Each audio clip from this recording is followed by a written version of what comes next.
Carja, Daithi, yes, you're there, Tatayon. Initial Macudja and not the Dahi of following on Irish Freedom Party. Is Mr. Cathal Murher reached August Talmud Image Kench Le Kirsty Raha in Erin in you. Okay, everybody, we've got Dahi of following. That's pronounced right, Dahi, yeah? Close enough for me. Close enough for me. Close but no cigar. No, Dahi is one of my conspirators. Conspirators. We both stood in the recent election. Dahi was Mayo, wasn't it? You stood in? I am in Mayo. I am. Mayo. And you did quite well as some of the rest of us, most of the rest of us. Well, we all did really well, of course. We did well to stand it all. Sorry? We did well to stand it all. Exactly. Standing was the success. As somebody once said, to stand or to fight is to win, to not take part is to lose. So, yeah. So, we're just going to have a wee quick background of how you got involved in all of this and where you think things are going and just a little bit like that. Okay, Dahi, so I've only met you once at the Ard Cordelia meeting, but just explain a wee bit about where you're from. You have an American accent, so I'd be intrigued as to how were you born in America? Were you born here? Did you go? Just a bit of background how you got involved in all of our paper here. To give away my age, I'm of a generation that my parents, it's the 50s, so my parents went over to America for a while, and they went to Britain and everything else. I was actually born in Chicago. Oh, you were born in Chicago, right? But my parents left within a couple of months and moved back to Ireland. Right. So yeah, I have the accident of birth of having been there. But anyway, so they moved over to the States. They had work, changed their mind, came back to Ireland. They went to England for a while up in Lincoln, then came back and then went back to Chicago. So most of my childhood was in Chicago. Right. But I was back here. I went to St. Gerald's and Castlebar for a while, but most of it was in the States. Right. So if you ask me the question, where are you from? That's always already immediately kind of not loaded, but it's already a trick question. It's like, I'm from here. I'm from Ireland, but I was born in Chicago, so in the same way. So I think it's one thing. Do you have an American passport or visa?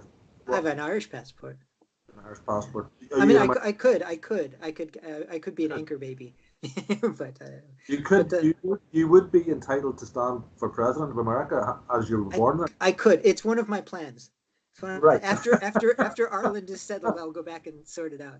Because Trump is not quite doing everything I hoped he would. So yeah. Right.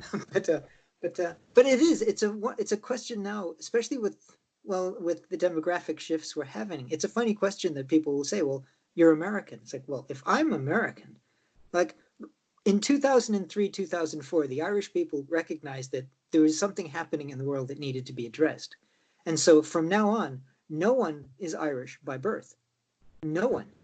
Even if you like the idea of it, the original reason to make birthright citizenship was to make sure that everyone in the North would be considered Irish from birth. If you have a nationalist in the North and they want to be, and they are Irish, well, then so be it, they are. You don't have to apply for it, you just are. But with what was happening with all the planes coming in with people giving birth in the country, then they had to change the rule. So from now on, no one is Irish by birth. You are Irish by parentage. That's it. That whole dynamic has changed now. So, yeah. I mean, yeah.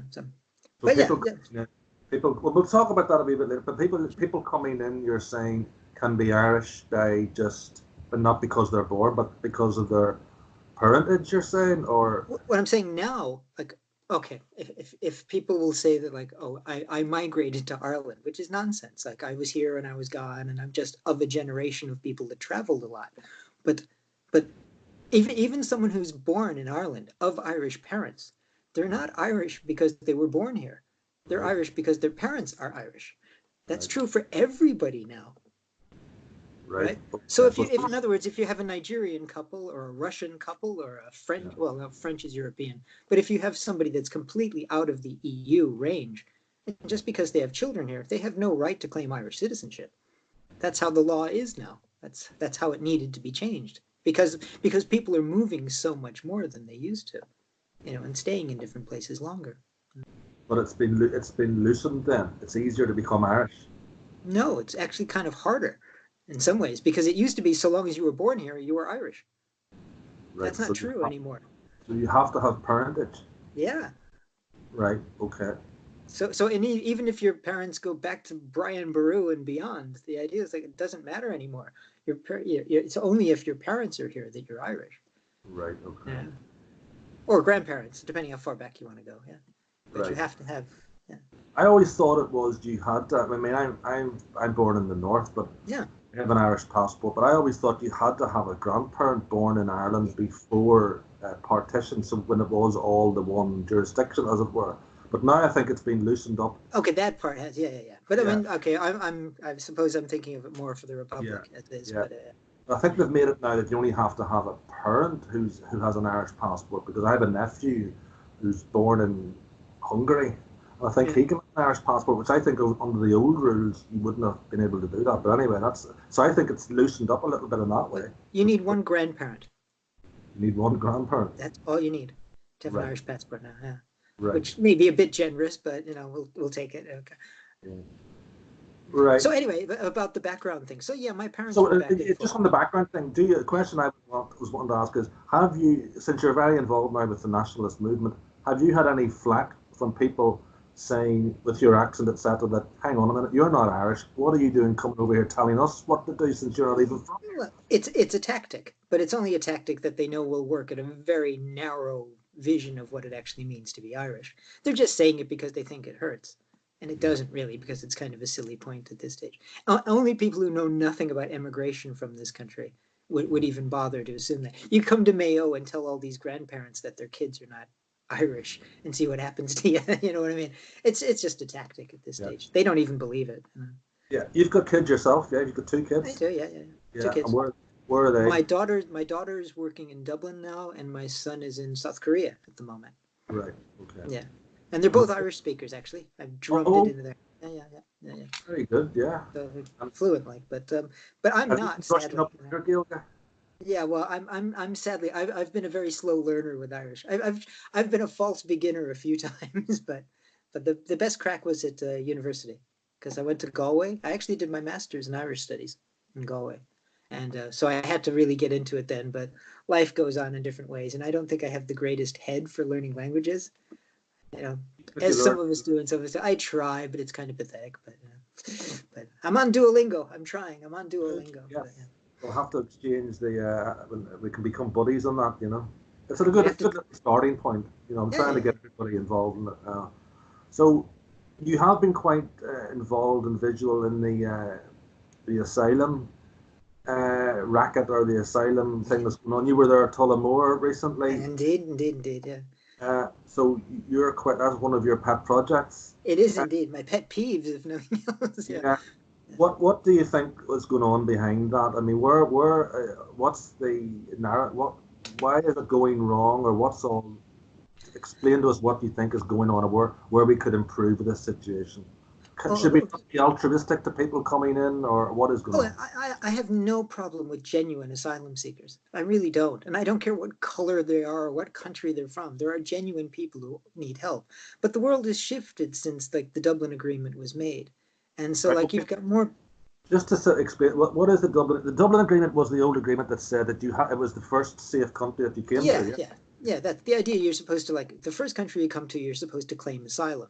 Yeah. But of course, No, now people are doing weird things with it. But like beyond all of that, I mean, it's something I talk about. But most of the people that are claiming asylum in Ireland have no belief that they have any real right to it.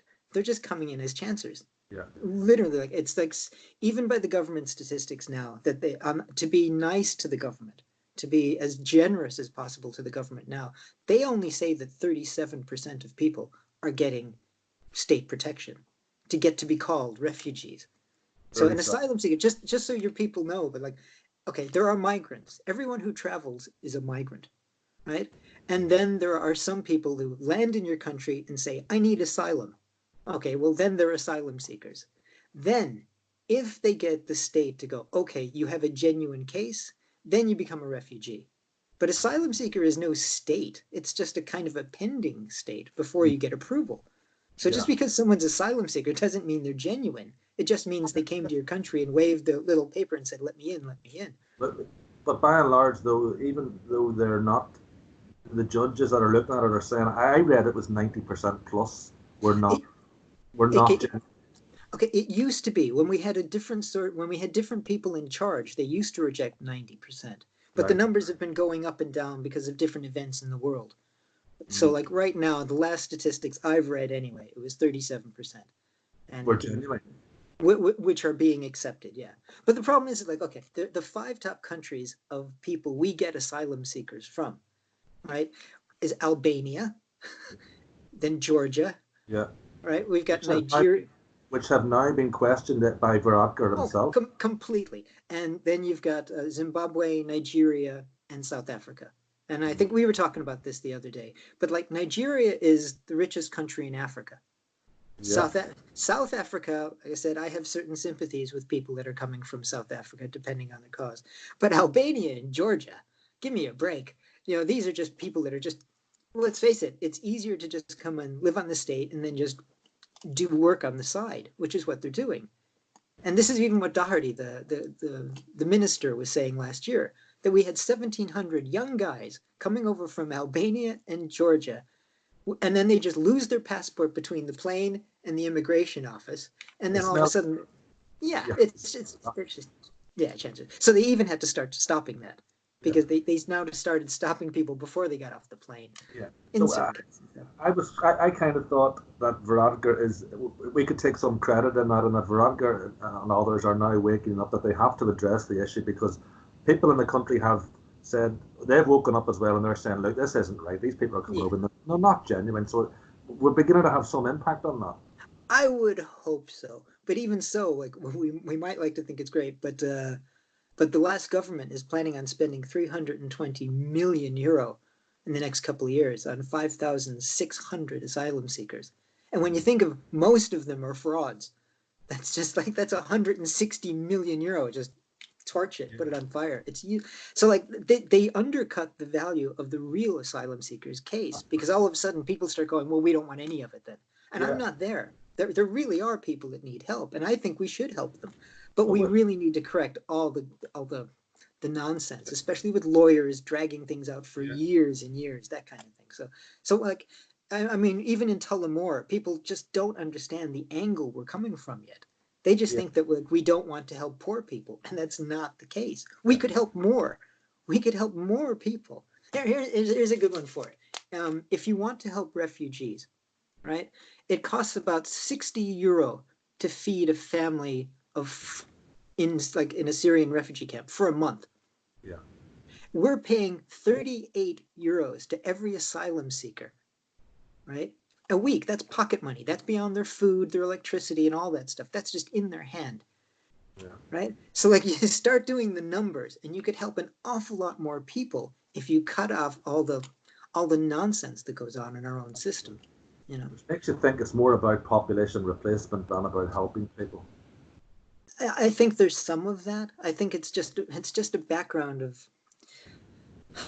in a way, like when I talk about immigration and asylum, it's a really very different thing. On average, we're getting like 30,000 a year, shall we say, new people into the country, but we've only got about 6,000 asylum seekers. So like, it's a relatively small proportion of the amount of people that are pouring into the country. And again, we were talking. Sorry. Where are these other ones generally coming from? Just explain that. Where 6% are asylum. Where are the rest of them coming from? Then? There's about 6,000 that are asylum seekers in the country at any given time, right? Because the rest, their status changes. They either get citizenship, or they get booted out eventually, or that kind of thing. But most of our immigration is coming from Europe for jobs. Right? And we had kind of mentioned this the other day, but about 67% of the people that are coming into Ireland to work are coming in with like university level education. Right. Right. So they're not coming in for the jobs in the restaurants and the factories and things. Most of the people that are coming in for really good jobs. Now you can say, well, that's just the modern world. But since 2004, 60% of the jobs that were created in Ireland have gone to foreigners. Right. Now, Are let they the wheels comfortable? start working on that. Like that means this great boom that we're having economically is basically helping people that aren't from here, and it's helping big international corporations. It's not helping people here. Because they're paying those people less than they could pay the Irish people. Right. Yeah. And even if the jobs are good, like if they're paying Yeah, 120,000, it should, yeah. So that's what's happening. So we're losing all our graduates to countries that yeah, can pay more, and we're bringing in all yeah. these people that'll pay for that. So that's what So happened with the doctors. the Like double edged thing. yeah, it's the great example of it. In like 2008 and 7, when the crash came, the government scratched their heads and say, well, how can we save some money? So they hired a lot of doctors from outside the country, and all our doctors fled. To Australia and places like that. Australia and anybody that pays more, basically, in better conditions than they get So it's here. like it's just a never-ending conveyor belt. Then Well, it's a globalist thing. Now, here's one that I don't think people get. The United States, okay, the United States has around 800,000 doctors, right? 25% of them are from outside the country. Mm. So when you think of the numbers, like if you think of all these like countries, like there's 200,000 doctors that maybe we should think about serving their own countries, especially in places here where they're getting educated through here, and then they feel the need, they have to fly. And I don't necessarily blame them, because we've set up the conditions like that, right? We've set this up, and it can change. That's why I don't worry about it too much. We can change all of this. Mm. But think about it. If there's 200,000 doctors that have gone to the United States to work, that means there's countries in like the Philippines and Pakistan and Ireland. We're losing our doctors. So our standards are always slipping, because whoever pays the most gets the best standard. That's just how it works. And that's the rule of the jungle, as it is now. And You say we can change it, but we would need to get people into the Dáil who will make those points. And well, at the yeah. minute, yeah, at the Yes, minute there's indeed. Yeah. nobody doing that. Yeah. Yeah, I mean, just to pick up a point that you said, I mean, okay, there's the ones that are coming in for work, and that's one thing. Yeah. And you mentioned Albania and Georgia, the basically chancellors, but you also mentioned about South Africa, and some of them may be genuine, but some not. But and when you look at the geography of it, how can somebody from South I Africa, end up in Ireland? Is yeah. it has the word got round that Ireland's a soft touch, and let's all go to Ireland because they're is that it or what? If you go to YouTube, and you just look up Ireland and refugee, Yeah, you will be amazed at how many videos there are on how to work the system, right. and just immigration in general. But just yeah, I mean, we do have a generous system, and I don't think that's a flaw in the Irish character, but it's just the numbers have changed so much that it's not like you're just having people fleeing terrible situations that happen to end up in Ireland, because they're, like you say, they're flying here. If they've got enough money for the flight from Nigeria Yeah, yeah. without not stopping, that means they could have gone to the next country and bought a house. You know what I mean? Like the way the money works, how did they get here? Now, that said, some people, even if you're in a safe country, like Georgia is considered a safe country, Albania is considered a safe country, South Africa is considered a safe country, but you can be from a safe country and not be safe in it. So, for example, if you had a homosexual coming from Iran or an atheist coming from Pakistan, there's actually a legitimate claim there. But how they got from Pakistan to Dublin That's what yeah.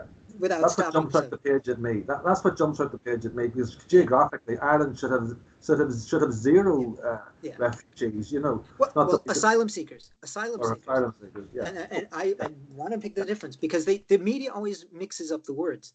The media I know. always wants to blur the distinction, so like we go, we don't know But what the we're man in the dealing with. street, again, the man in the street or woman in the street looks at it, and all they see is that there's far too many people coming in here, which is true when you look at the figures that we're rapidly approaching 20% of our population is foreign Getting born. there, yeah. Getting there. And then that's actually worse than 20% when you think about it, because most of the older generation are Indigenous Irish, but so most of the younger generation are not. So Yeah. give that another, and if they keep continuing, it's going to be an exponential curve. So you're going to be talking very soon 40, 50% Yeah. easily a minority Yeah. situation. Yeah, So I that's what, don't think people understand the demographics yet and how quickly it could change.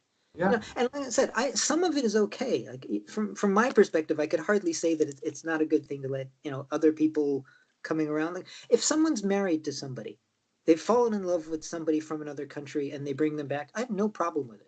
And again, I don't care what country they're from, what color they're from. I don't mind if it's a genuine case of just And the people are traveling more. They're meeting people. They're bringing them back. I have no trouble with this at all. What I have trouble with is an economic system that is just bringing in 30,000 people every year.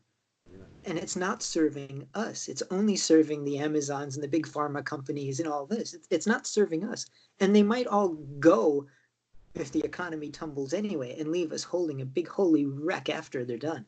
Yeah. You know, because we're building our lives and our economies and our lifestyles around this money. Like out where I am now, like there are, I won't name names, but there are big companies that employ loads of people, and then they get all their mortgages set up for the next 30 years, etc. And then all it takes is Trump, God bless him, to say, well, we're not having it anymore. If you're an American company, come back to America. And in a way, he's right. But if they all decide to pack up and leave, what's going to happen to all these people that built their lives around American or German or whatever it is companies? We need to be able to defend ourselves a little better against this. And I think the virus thing has shown this. We really do need to like build up our own industry better, and at least to be able to feed ourselves and provide our own medicines and things like that. But job-wise, it's trickier though, because we've become very reliant on it. You know, that's the globalist world. You know. But I mean, just as an thing, I was looking at some statistics this week, and when you're looking at like what is Ireland, like what kind of country we are, pharmacy, right? That I'm looking at our exports now, right? Exports. It's 53 billion euro is our exports in pharmacies. That is 31% of everything we export, right? And if you look at meat and dairy, meat and dairy combined come to about 4.1, 4.2%, right? About 7 billion. Ireland produces more perfumes and cosmetics than they do beef and dairy when we export it, right? So our perfumes and cosmetics are 8.8 billion, which is 5%. So like it's pharmacy, lipstick, and beef. As far as like what we're exporting. Now, not all of these companies are Irish either, right? So a lot of these companies, the profits aren't going to stay here. They get dissipated into the greater globalist market. You know? But again, to just bring it down to the guy in the street, people always give the argument, the Irish emigrated, and this would constantly get, we emigrated elsewhere, and should we not do this now? So do we then have to see our own company go down the tubes? But also, people say we can't survive without all these immigrants because who's going to do the jobs that we don't want to do? So we're always getting that nonsense. But how did we survive for hundreds and thousands and thousands? Yeah, so but that argument doesn't hold up really to stand up. No, we would have to be a very different country, and we might actually have to maybe actually say we're not going to have absolutely everything everybody in New York City has that's a multimillionaire. But we might just end up with different priorities. Like we talk about, like in our party anyway, we're always talking about the fisheries, the idea that, but that's not just a matter of jobs, because that's jobs for people who maybe aren't necessarily like academically inclined. Those are decent jobs for kind of people that would actually then be able to start families and things like that. And it's also a physical world. It's not like everything has to be like eggheads. It doesn't. Everybody needs to be like master's degrees in biotechnology. We're creating a culture around these jobs, and that's leaving a certain element of our population kind of disenfranchised. And we're doing it deliberately, And so like if you have a culture based on, say, we're out where I am on the West Coast, all these towns should be thriving. Yeah. Because of fisheries, we would have a very different country. Rather than just saying, oh, well, we're just going into high tech and pharmacological stuff. Yeah. Who voted for this? Nobody. But it's kind of we're being manipulated into it. Yeah, well, I mean, as an Irish speaker, I'm particularly saddened when I see the fishing communities in the coastal areas being depleted. I mean, that's where it's hitting it the hardest. The most beautiful parts of the country, I might add as well, by all of this rape and pillage of the fisheries and giving it over to Europe when we can only fish less than 10% of those waters. That's just crazy. It's crazy. In my opinion, that's one thing that's the EU has destroyed the communities, and that's the fishermen there that are in Donegal, etc., that are saying that. But that's quite deliberate too. There's no way around it. Do you think they're targeting those last vestiges of Gaelic Ireland? I don't think they're particularly targeting it because it's a vestige of Gaelic Ireland. I think it's just there's a model in mind of a super slick urbanized world, and this doesn't fit it anymore. I mean, Yeah, I don't think it's deliberately to get rid of us. It's just to get rid yeah. of rural places all over. I mean, look at everywhere this is happening. Like I think sometimes people think this is only happening in Ireland. It's happening all over Europe. And Mm. like even with the immigration thing and the asylum thing, all of these things are happening everywhere, but just we're not necessarily all connected enough to realize that, you know. But But I travel to America quite a lot, and a lot of Americans that I meet over there said, you know, they still visit Ireland if they've got backgrounds in Ireland. They visit Ireland and they say, "What's going on in your country?" They go over, they never meet any Irish anymore. yeah, They sit, they're in Dublin, they're on that M50, whatever it is, and it's just an absolute traffic jam. And where's the yeah, idea of Ireland going? That's changed so rapidly. It used to be the old postcard of Ireland was traffic jam in Ireland was sheep or whatever on the road, and yeah, now you yeah. get real traffic problems in Ireland. So the change has been Yeah. for the worse. But It is funny when you're talking about perceptions. I just took a look at TripAdvisor last week, and I yeah, just looked up like what are the biggest attractions in Ireland, mm, and I think 8 out of 10 were in Dublin. right, Seriously. So like when other people are looking at us, what they're seeing is basically like, and everything else is fine for the pictures, but you're not really going to go, what, get yeah, on a train, drive out of yeah, town. Everything you can do is right there. So like, but then again, I'm as guilty of that as anybody, any tourist. Like if I'm going to, you know, any country, I won't name countries, but if I go there, I probably go to the capital city, check it out. If it's my first time, you see all the big stuff and you head home. Maybe yeah. on the second trip you'd branch out a little more, but you know, it depends how much time and how much money you have. But so Yeah. like, yeah, so, yeah. Mm. Well, I'm just conscious of time here as well. We've talked a wee bit about stuff that's going on in the parties, approaches things, but would you be hopeful for the future? I mean, can Ireland Oh be yeah. seen? Yeah. Oh yeah, yeah, yeah, yeah, yeah. I hear a lot of gloom and doom, but really most of it is kind of, like I said, stuff that we could fix in one election. Now Mm, we do need to win the culture war on this, maybe even before the political war. But we need to make people like Ireland a little more because I mean I don't blame a lot of younger people for being down on the nation, right? Every generation fixes so much and they leave things undone. And those things that are undone are what the younger people will latch onto and say, ah, you all screwed it up. And then yeah. it's their turn to try and fix it. Our generation screwed up on housing. Basically, that's it. We screwed up on housing. We did not protect the younger generation, and they kind of deservedly don't like us for it. And so that needs to be addressed, you Mm. know. I can't But blame younger people no, no, no, no, no, no. I don't. for driving.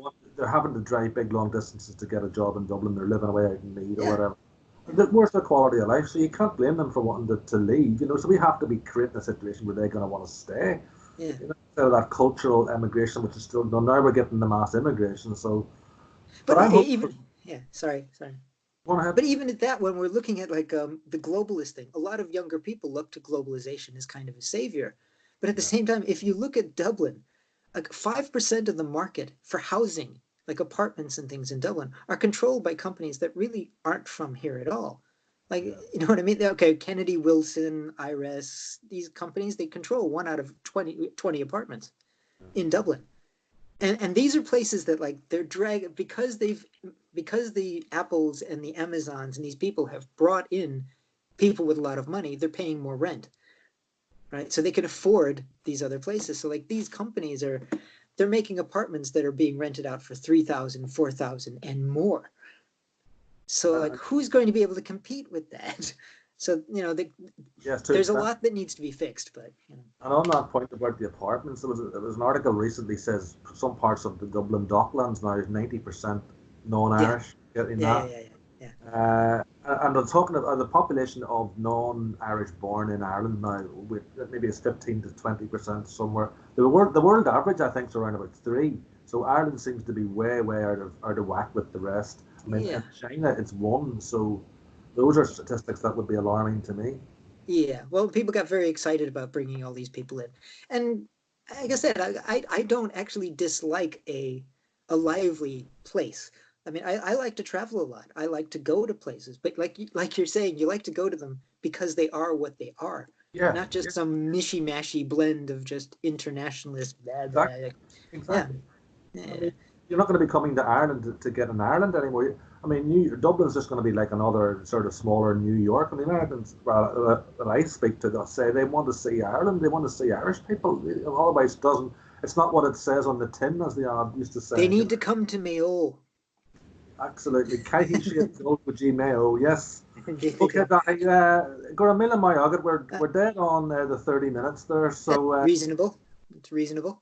yes, we stuck to our time. So we'll chat again, August. Yes. Slán lap, August gur my agate. Hey, But be me a thanks for the check. time. Thank Gur you. my agate. Bye now. You know what?